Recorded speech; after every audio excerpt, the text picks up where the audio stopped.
यदि आप भी बीबी प्रोडक्शन हाउस के गाने सबसे पहले सुनना चाहते हैं तो लाल बटन दबा के चैनल को सब्सक्राइब करें, साथ ही साथ बेल आइकन दबाना ना भूलें।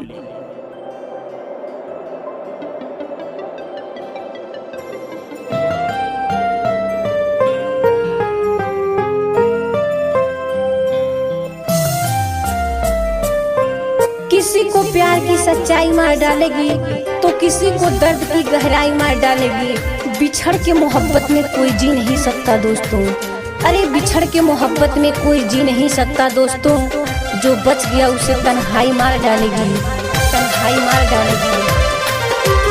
मोहित रिकॉर्डिंग स्टूडियो निचलौल महाराजगंज।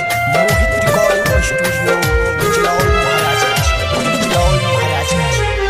कौन कौन रहे नीलम के प्यार में, जान होला ना ए हो। कौन कौन रहे नीलम के प्यार में, जान लेके छोड़ला तू हमके संसार में। मोरे खातिर छोड़ला तू हमके संसार में।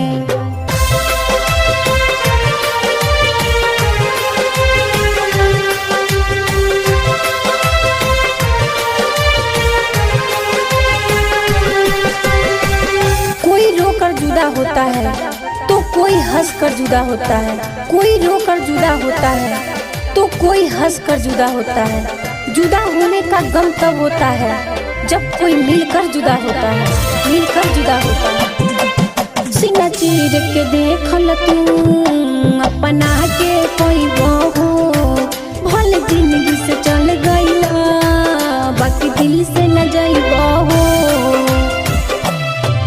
सीना चीर के देखल तू अपना के पैबहू, भले जिंदगी से चल गईला बाकी दिल से न जाइबहू। भले जिंदगी से चल गईला बाकी दिल से न जाइबहू। तड़पत बानी तोहरा झूठा ही के प्यार में, जान लेके छोड़ला तू हमके संसार में। मोरे खातिर छोड़ला तू हमके संसार में। मोहित रिकॉर्डिंग स्टूडियो निचलौल महाराजगंज।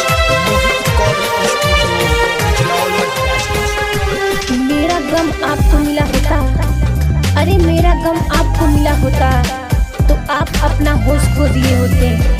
अरे मेरे पास तो दम है, अरे मेरे पास तो दम है, मैं मुस्कुराती हूँ। अगर मेरी जगह आप होते तो आप कब के रो दिए होते।